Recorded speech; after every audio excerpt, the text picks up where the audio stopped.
ओम ह्रीं अरहं णमो जिन्हारम। मेरी भावना छंद नंबर 10।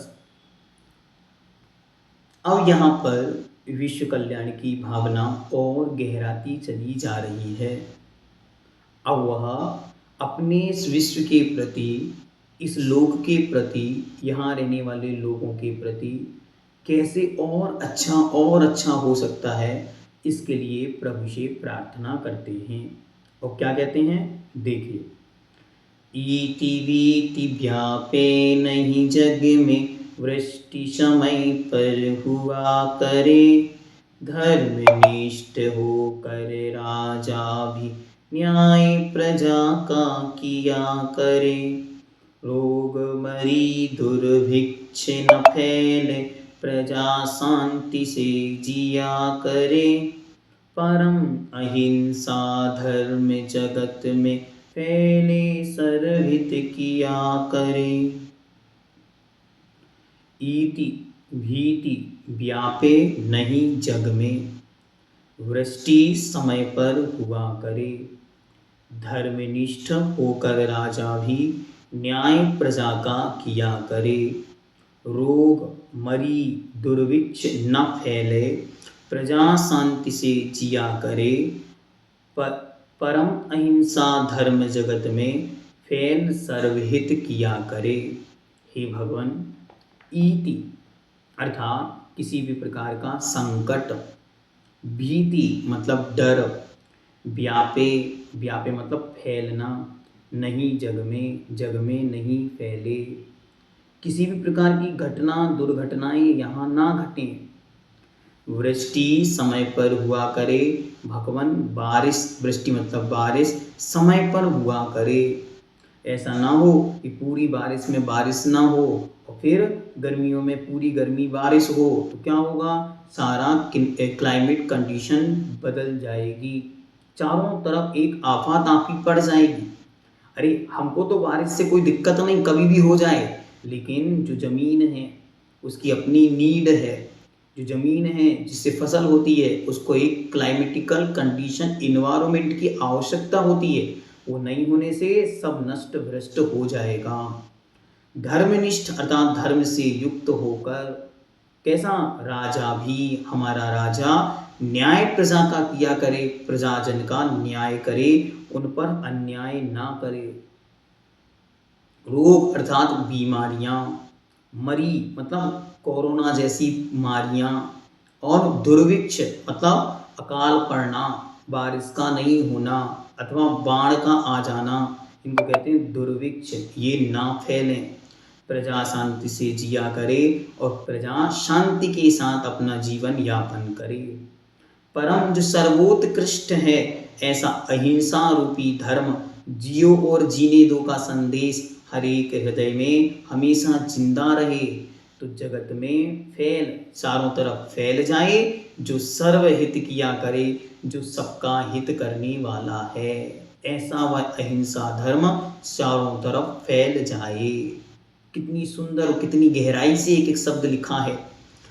इति अर्थात किसी भी प्रकार की घटना दुर्घटना, कोई जा रहा है, कितनी घटना दुर्घटनाएं चारों तरफ हम और आप सुन रहे हैं।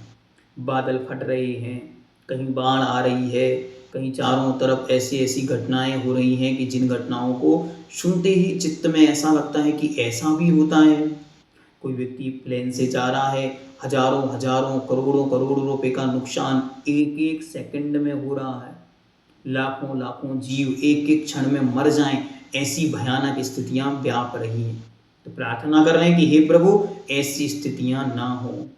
फिर भीति अर्थात डर, किसी भी प्रकार का भय न फैले जगत में। कोई एक जिसको न्यूज़ के माध्यम से अथवा मोबाइल के माध्यम से, सोशल मीडिया के माध्यम से ऐसी खबरें फैल जाती हैं जिससे चारों तरफ लोगों में डर और भय व्याप्त हो जाता है। तो इति और बीति ये व्यापे नहीं जग में, इस संसार में ना फैले। वृष्टि समय पर हुआ करे, हे भगवान ये पानी समय पे गिरे, अन्यथा क्या होगा, अन्यथा सारी इन्वायरमेंटल कंडीशन खत्म हो जाएगी। कहीं इतनी बारिश हो रही है कि बाढ़ आ रही है, तो कहीं सूखा पड़ रहा है, कहीं 12 महीने बारिश हो रही है तो कहीं बारिश ही नहीं होती, कहीं अकाल में असमय में बारिश हो रही है, कभी अतिवृष्टि तो कभी अनावृष्टि तो कभी अल्पवृष्टि तो कभी असमय वृष्टि, ना जाने कितनी प्रकार की समस्याएं इस संसार में दिखाई दे रही हैं। तो प्रार्थना कर रहे हैं कि हे भगवान, ये वृष्टि बारिश समय पर हुआ करे, सबको पर्याप्त मात्रा में वह जल प्राप्त हो, पानी प्राप्त हो। आप तो पानी खरीद के ला सकते हैं कहीं से, लेकिन खेतों का क्या होगा, जमीन का क्या होगा, जंगलों का क्या होगा, यहाँ रहने वाले जीव जंतुओं का क्या होगा। तो इन सबके विषय में विचार करके जब चिंतन करता है तब हृदय से करुणा बहती है, तब जाकर हृदय में गहराइयों से वह संसार के कल्याण के बारे में सोच पाता है। पर अपने बारे में तो फिक्स है, हम तो बोतल से मंगा लेंगे, हमारे कौन सी कमी पड़ रही है, हमारे पास तो बहुत कुछ है, लेकिन बाकी सब जीवों का क्या होगा, ऐसा सोचकर कह रहे हैं कि वृष्टि समय पर हुआ करे, ये बारिश समय पर हो। धर्मनिष्ठ होकर राजा भी न्याय प्रजा का किया करे। अब यद्यपि राजतंत्र नहीं रहा, लेकिन फिर भी लोकतंत्र में जो मंत्री हैं, संतरी हैं अथवा विधायक हैं, सांसद हैं, बड़े बड़े पदों पर प्रतिष्ठित हैं अथवा प्रधानमंत्री राष्ट्रपति हैं, ये कैसे हों भगवान, ये धर्मनिष्ठ हों, इनके हृदय में अहिंसा धर्म बसता हो, इनके हृदय में प्रजा के प्रति न्याय की भावना हो, इनके पास अच्छे और सॉलिड रीजंस हो प्रजा के, जगत के, समाज के, जनता के उत्थान करने के। तो क्या होगा, चारों तरफ अच्छा माहौल बनेगा। अन्यथा क्या होगा, राजा अत्याचार करेगा और प्रजा उस अत्याचार के विरोध में निरंतर संघर्ष करेगी, और इस संघर्ष में ही एक गृह युद्ध, एक आपसी विवाद निरंतर चलता रहेगा। तो वह उस गृह युद्ध से, उस युद्ध से विराम मिले, चारों तरफ जो आंदोलन चल रहे हैं वे सब रुक जाएं। क्यों, अगर राजा धर्मनिष्ठ हो जाए तो, राजा के अंदर यदि सबके प्रति न्याय की भावना आ जाए, सबके साथ अच्छे की भावना आ जाए, तो ये युद्ध अपने आप विराम को प्राप्त हो जाए। आगे कहते हैं रोग बीमारियां, आप देखो हर 4 महीने में 6 महीने में एक नई बीमारी उत्पन्न हो रही है और वो चारों तरफ फैल जाती है। तो बीमारियां सामान्य हैं और उनका फैल जाना ये कहलाती है मारी, जैसे कोरोना महामारी। तो रोग और मरी छोटे छोटे जीवों के माध्यम से गायों को, जानवरों को, फसलों को लग जाने वाले कीड़े ये लग जाते हैं और लाखों लाखों करोड़ों करोड़ों रुपए का नुकसान एक एक दिन, एक एक रात में हो जाता। ओला पड़ गया अथवा तुषार लग गया। अब भैया जी हम लोग तो इतने मॉडर्न हो गए कि हमको समझ ही नहीं आते ये शब्द क्या है, तुषार है, पाला पड़ गया, बाढ़ आ गई, इनसे क्या होगा, इनसे आपको कुछ नहीं हो रहा है, लेकिन फसल एक बार ही होती है और उस फसल में एक बार यदि कीड़ी लग गई तो फसल समाप्त हो जाती है और उस वर्ष आपको तो यहाँ वहाँ के स्टोरेज से आकर के माल पहुँच जाएगा, लेकिन निचले तबके पर स्थित व्यक्तियों के जीवन संकट में पड़ जाएगा। फिर धीरे धीरे यहाँ से अन्न की एक प्रकार से स्थिति खराब हो जाएगी। तो ये भगवान रोग ना फैलें, कैंसर जैसी बीमारी जगह जगह फैल रही है। आज हर एक समाज में आप देखोगे 2, 4, 5 केस आपको इन बीमारियों के दिख जाएंगे। एक भी घर में, मैंने चैलेंज दिया था, एक भी घर में ऐसा घर नहीं मिलेगा आपको पूरे भारत के अंदर जिसमें किसी की किसी ना किसी चीज की दवाई ना चल रही हो। एक भी घर नहीं मिलेगा। ढूंढने से, दिया बत्ती लेकर ढूंढने जाओ अथवा सर्वे कराओ कि किसी घर में कोई भी बीमार ना हो, ऐसा कोई घर है नहीं, ऐसा कोई घर मिलेगा ही नहीं आपको। कुछ नहीं है किसी को तो उसको विटामिन डी की, विटामिन सी की डिफिशियंसी हो गई, सूरज की किरणें नहीं मिल रही उसको, कैल्शियम की कमी हो गई, बस गोली चल रही है। किसी को ब्लड प्रेशर है तो किसी को हाई है तो किसी को लो है, तो किसी को शुगर है तो किसी को शुगर डिफिशियंसी है, तो किसी को नमक खाने से रोग हो गया है तो किसी को बिना नमक के रोग हो गया है, आयोडीन की कमी हो गई है, सोडियम की कमी हो गई है। मतलब एक भी व्यक्ति आपको, एक भी परिवार, मैं फिर से कह रहा हूँ, आप लोग सर्वे करो, किसी के यहाँ जाओ तो पूछ लिया करो, क्यों भैया कोई है आपके यहाँ जिसकी दवाई नहीं चल रही हो। गर्भ में आने वाले शिशु से लेकर जो उस पर पड़े हैं बिस्तर पर, सब दवाई पर जी रहे हैं। बिना दवाई के कोई बचा ही नहीं। कोई कैल्शियम खा रहा है तो कोई प्रोटीन खा रहा है, पर दवाई सब खा रहे हैं, बाहर से इनटेक करके ही काम चल रहा है, उसके बिना कोई जी नहीं रहा। तो ये भगवान ऐसे रोग ना फैले, रोग कम होंगे तो जीवन अच्छा होगा, जीवन जीने की कला आदमी सीख सकेगा। मानो इसी समय आप लोग ये पढ़ रहे हैं, इसी समय सिर में दर्द हो जाए तो क्या करोगे? इस क्लास को एक तरफ रखो और आराम से जाके पढ़े हैं। तो क्या हो रहा है? बीमारी से दूर होने पर व्यक्ति कुछ अच्छा करने की सोचता है। जब बीमारियां कम होंगी तो रात में जल्दी नींद आएगी, जल्दी सोएगा तो सुबह जल्दी उठेगा तो मंदिर जा पाएगा, अभिषेक कर पाएगा, पूजा कर पाएगा, धर्म ध्यान बढ़ेगा, गुरु महाराजों के चरणों में जाएगा। क्यों? अब बीमार है तो कहाँ जाए? पैदल चल नहीं सकता, उठते बैठते बनता नहीं, घुटने का दर्द है, कमर का दर्द है, तो इसलिए प्रार्थना कर रहे हैं कि हे भगवान रोग ना फैले, फिर मरी ना फैले। छोटे छोटे जो बैक्टीरिया, वायरस, कीड़ियाँ ये फैल जाती हैं और ये इतना नुकसान करती हैं, इनसे धरती बच सके।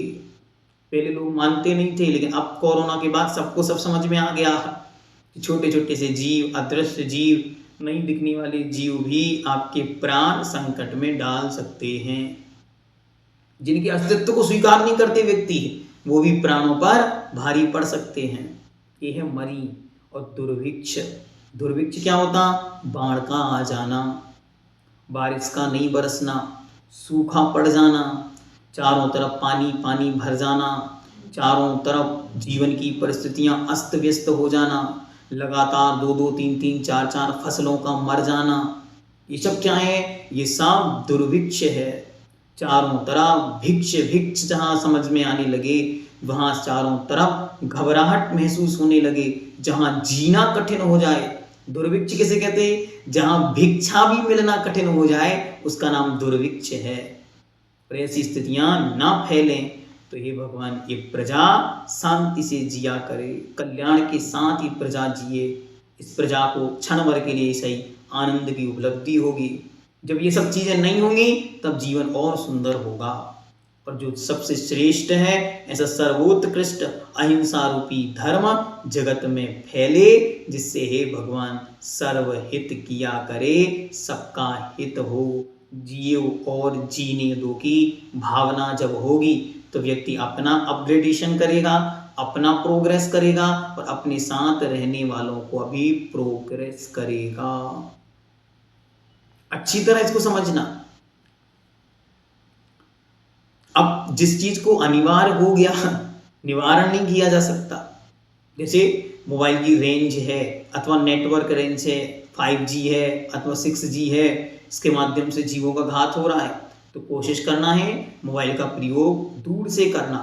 सोते समय मोबाइल को अपने आसपास नहीं रखना, अथवा जब आवश्यकता नहीं तब मोबाइल को ऑफ रखना। अपने घर में जो आपका वाईफाई को कैप्चर करने वाले जो भी डोंगल सिस्टम्स हैं, उनको घर के ऐसे एरिया में रखना जो खुले हों, बीच कमरे में अथवा बंद कमरे में उनको नहीं रखना। अब एक ट्रेंड चल गया, 5G का जमाना है तो फ्री नेट है, तो क्या करो 24 घंटे नेट ऑन है, उससे 24 घंटे आप एक रेंज में बने हुए हैं। कोशिश करना जब आवश्यकता ना हो उस समय नेट बंद करना। और सोते समय हमेशा मोबाइल को कम से कम 1 हाथ दूरी पर रखना। चलते फिरते समय मोबाइल को कभी भी हार्ट के नज़दीक नहीं रखना। मोबाइल को कभी भी, लैपटॉप या मोबाइल को अपने शरीर से जितना हो सके उतनी दूरी रखने का कोशिश करना। और आपको बहुत अधिक कैरी करने की आवश्यकता है मोबाइल को, तो एक प्लास्टिक बैग के अंदर मोबाइल को रखने की आप कोशिश करना। डायरेक्ट स्क्रीन टच मोबाइल या लैपटॉप से ना हो, ऐसी कोशिश करना। अब स्क्रीन टच है तो क्या करें? बहुत अधिक कम प्रयोग करने के तरीके सीखना, कि कम से कम प्रयोग कैसे किए जा सकते हैं उस पर फोकस करना। तो इससे क्या होगा? अहिंसा धर्म की वृद्धि होगी। जब आप दूसरों के बारे में अच्छा सोचेंगे तो शायद संसार में सब कोई आपके बारे में अच्छा सोचना शुरू कर देगा। अब कोई कहेगा भैया जी इन सब बातों से होना क्या है? होना तो वही है जो होना है। अरे होना होगा जो वो होगा, लेकिन हम और आप अच्छा सोचकर, अच्छा विचार करके अच्छी वर्गणाएं अपने पास ग्रहण कर सकते हैं। इसको बोलते हैं पॉजिटिविटी। तो कम से कम अपने अंदर तो पॉजिटिविटी आए इन सब भावनाओं को भाकर। बाहर में क्या होगा ये तो जब होगा तब जाना जाएगा, लेकिन हमारे अंदर में जितनी देर हमें अच्छी प्रार्थना करेंगे उतनी देर हमारे अंदर अच्छी भावनाएं आने से शुभाश्रव, पुण्य का आश्रव मतलब पॉजिटिविटी बढ़ेगी। इसलिए अच्छी अच्छी भावनाओं में कभी कमी नहीं करना, बल्कि मैं तो ये कहता हूँ ये अंतिम 12 पंक्तियां हर व्यक्ति प्रतिदिन पढ़े और एक पंक्ति भी आपकी टिक गई, भावना स्वीकार हो गई, तो एक दिन आप भी तीर्थंकर बन सकते हो, क्योंकि ये विश्व कल्याण की भावनाएं हैं। इनमें कोई जाति, कोई संप्रदाय, कोई व्यक्ति विशेष या किसी पंथ विशेष के लोगों के लिए मंगल की कामना नहीं है, बल्कि संसार के प्रत्येक जीव के कल्याण की भावना है। तीनों लोगों के नरकों में जो भूख से तड़फ रहे ना, उनकी भूख भी दूर हो जाए, ऐसी प्रार्थना है, वहां भी दुर्भिक्ष दूर हो जाए। इसलिए अच्छी तरह इन 12 पंक्तियों को सबको याद करना है और दिन में एक बार जरूर पढ़ना है। मैं इसकी लिंक आपको डिस्क्रिप्शन में दे दूंगा, जिससे आप लोग उसको सुने, गुनगुनाएं, याद करें और बाद में उसको अच्छी तरह संभाल कर अपनी जीवन के अंतिम क्षण तक लेकर जाना है। इसी भावना के साथ कि चारों तरफ सुख, शांति, समृद्धि, धन, धान्य, ऐश्वर्य हो, तो सब जीवों का कल्याण हो, मंगल हो, सब जीव सुखी रहें, स्वस्थ रहें। इस मंगल भावना के साथ जैनम जयतु शासनम।